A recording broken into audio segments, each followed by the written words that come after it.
Yon, eto ang twist dyan mga kalapatids na ka-newbie. Isang paraan din yan mga kalapatids at sekreto pa nga ng mga successful at mga champion na pansir. Yo, what's up mga kalapatids? Isang magandang araw sa inyong lahat. Welcome back dito pa rin sa ating channel, Chocobulov TV. And for today's video, Q&A pa rin tayo mga kalapatids. Susubukan nating sagutin yung mga katanungan ng ating mga kalapatids na ka-newbie. At syempre magbibigay din tayo ng mga tips at kaalaman tungkol sa pag-aalaga ng kalapate. Pero bago yan, disclaimer muna mga kalapatids. Hindi tayo eksperto, hindi tayo veterano pagdating sa larangan ng pag-aalaga ng kalapate.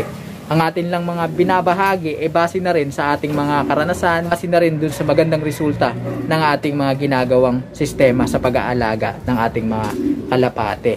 Kaya bago natin simulan yung ating video, kung hindi mo pa na-hit yung subscribe button, ano pang hinihintay nyo mga kalapatids? I-hit mo na, i-subscribe mo na, at pindutin mo na rin ang notification bell para nang sa ganun pag meron tayong kwentuhan tulad nito, updated ka. Huwag na natin patagalin to. Tara! Alright, para sa una nating katanungan mula kay kalapatids na Jude Odones. Ang sabi niya, ilang araw daw pwedeng bigyan ng breeder mix yung mga breeder na nagsusubo. Ang ginagawa ko kasi mga kalapatids, once na pinagsama ko na yung cock at yung hen at gusto ko silang mag-produce ng itlog at ng malusog na inakay, or meaning sinalang ko sila sa breederan para mag-breed na tayo ng bagong inakay, binibigyan ko na yan sila ng breeder mix kasabay ng aking pagkukondisyon sa kanila. So breeder mix na agad ang binibigay ko kahit wala pa silang itlog. Ang breeder mix kasi ay mayaman sa protina. So tumutulong ito para ma-maintain yung kanilang muscles, yung magandang hubog ng kanilang katawan, di sila mamamayat, at maging sa kanilang balahibo. Binibigyan ko na sila ng breeder mix ng ganun kaaga para nang sa ganun magkaroon na ng pondo yung kanilang pangangatawan mga kalapatids. Para kapag dumating na nagsusubo sila, maganda yung kanilang katawan at yung pagsusubo nakakapangayayat yan sa ating mga breeder, nakakalaspag yan. So kung magsubo man sila, pondo na yung kanilang katawan, mayroon pa silang mga muscles. At halimbawa, napisa na yung kanilang itlog at nagsusubo na yung ating mga alaga, breeder mix pa rin yung binibigay ko. Ang totoo, sinisimulan ko ng haluan yan ng pellets. Gumagamit ako minsan ng Integra or ng GMP3, depende sa inyo mga kalapatids na kanubi. Ang dahilan, yung pellets kasi mayaman din niya sa protein. So yun pa rin ang dahilan para hindi bumagsak yung katawan ng ating mga breeder. So siguro iniisip ni kalapatids na Jude na baka siguro mabulunan yung inakay, yung mga squabs.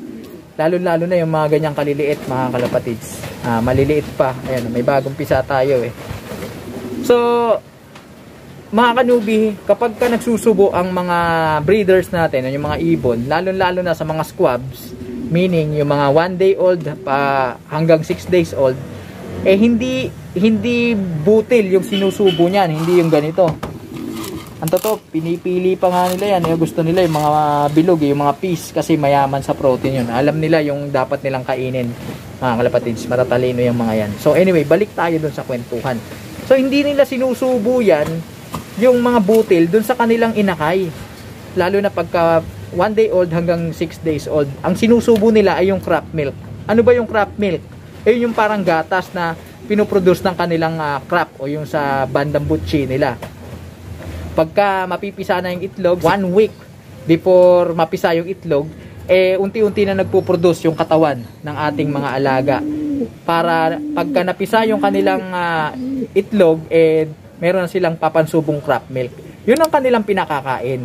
Ngayon, tuloy-tuloy pa rin yung pagpapakain ng breeder mix kasi may kakayahan yan silang salain sa kanilang crop. Yung mga gusto nilang isubo at hindi nila gustong isubo. So alam niyan na mabubulunan yung mga inakay pagka sinubo nila yung malalaking butil, kaya hindi nila gagawin yun, kinokontrol nila yan. So kailangan lang pagka alam nyong malapit nang mapisa yung inyong mga alaga, tambakan nyo ng pagkain at tubig syempre, para nang sa ganun makapag-prepare ng crop milk o ma-convert nila sa crop milk yung kanilang mga kinakain. At the same time, hindi rin sila mangangayayat. Ngayon pagka nagsusubo sila, tuloy-tuloy pa rin yung pagbibigay ko sa kanila ng breeder mix hanggang sa magwalay ako ng inakay. Kasi ayokong bumagsak yung pangangatawan nila. At syempre, yung kanilang mga inakay, nagpapalaki yan ng muscles ng katawan at nagpapatubo ng mga balahibo. So, para magawa ng katawan niya yon, kailangan niya ng rich in protein na pagkain. So, kailangan talaga breeder mix ang binibigay natin, mga kalapatids.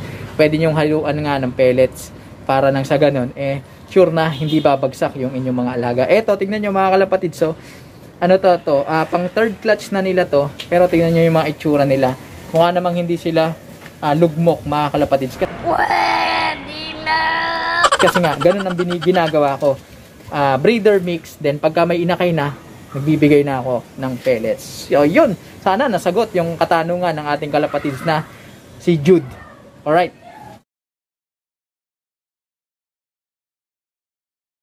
Sunod na tanong mga kalapatids mula sa kalapatids natin na si Rap. Ang tanong niya ay pwede daw bang ipares yung anak dun sa tatay. So siguro meron siyang hen na anak nung breeder niya na cock at gusto niyang pagparisin. So kung ang tanong ay kung magpaparis ba yung tatay at anak, magpaparis at magpaparis yan mga kalapatids. So balit, ito ang dapat ninyo maintindihan mga kanubi.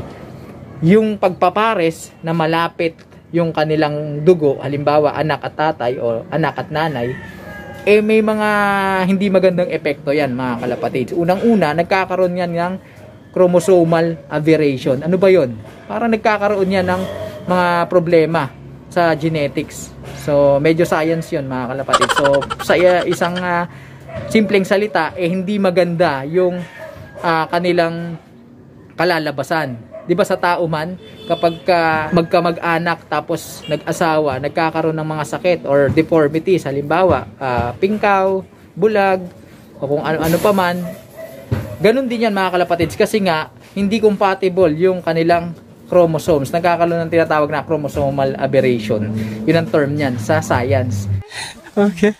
Kung sa tao man, hindi maganda yun. Dun sa mga hayop, hindi rin maganda yun. Sa experience ko, kapag magkamag-anak yung pinagpares natin o yung malapit na magkamag-anak kagaya nga nun, anak tapos yung tatay, pwedeng magkaroon ng deformities yung mga alaga natin. Hindi totoo yan.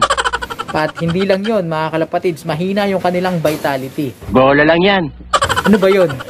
Sakitin sila, mahina yung pangangatawan, mabilis magkasakit, at kung magkasakit ang hirap i-recover, yung mga ganon, kasi nga hindi compatible yung kanilang mga chromosomes sa isa't isa dahil nga halos identical parang ganun so hindi siya advisable. Subalit, yun mga kalapatids, eto twist, makinig kayo. Yung pagpapares ng magkamag-anak, halimbawa yung nanay at yung anak, yung tatay o yung anak o kaya yung magkapatid, ay isang paraan din yan mga kalapatids at sekreto pa nga ng mga successful at mga champion na pansir. Ginagawa nila yon para ma-preserve yung bloodline o yung dugo ng nag-champion. Halimbawa yung isang ibon nila ay nag-champion, gusto nilang i-replicate o i-duplicate yung ganong klaseng katangian. So ang ginagawa nila, nagpapares sila ng halos kamag-anak lang din nung ibon na nag-champion mga kalapatids. Inbreeding ang tawag doon. Pero yung in-inbreed nila, yung naging anak nun, hindi nila nilalaro yun kasi nga gaya nga ng sinabi natin kanina, mahina yung vitality nun. Ganung paraan, malaki ang porsyento na yung genes nung nag-champion mataglay nung ibon na inakay, na in-inbreed nila. So, yun ang pinaka-main idea nun mga kalapatids. So, yun mga kalapatids, sana nasagot natin yung tanong ng ating mga kalapatids na si Jude at ni Rap. At kayo mga kalapatids, kung meron kayong mga katanungan, comment nyo lang sa baba at susubukan nating sagutin. Kung hindi ka pa nakapag-subscribe, naku, ano pang hinihintay mo? Mag-subscribe ka na, pindutin mo na rin ang notification bell nang sa ganun updated ka sa tuwing meron tayong kwentuhan tungkol sa pag-aalaga. Bigyan mo na rin ako ng thumbs up at mag-comment at share mo na rin ang video kung yung nagustuhan para tuloy-tuloy ang ating kwentuhan, nakapupulutan ng mga kaalaman. So, paano mga kalapatids? Sa susunod nating pagkikita, paalam!